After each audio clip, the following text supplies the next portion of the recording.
सर्वान्तरात्मने श्रीमद् वेङ्कटेशाय मङ्गलम्। स्वतः सर्वविदे सर्वशक्तये सर्वशेषिणे सुलभाय सुशीलाय वेङ्कटेशाय मङ्गलम्।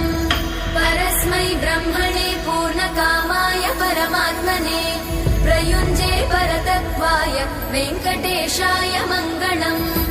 आकालतत्त्वमशान्तमात्मनामनुपश्यताम् अतृप्त्यमृतरूपाय वेङ्कटेशाय मङ्गलम्।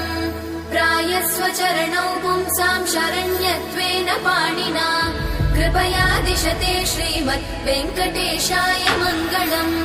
दयामृततरङ्गिण्यास्तरङ्गैरिव शीतलै अपाङ्गै सिञ्चते विश्वं वेङ्कटेशाय मङ्गलम्। स्रग्भूषाम्बर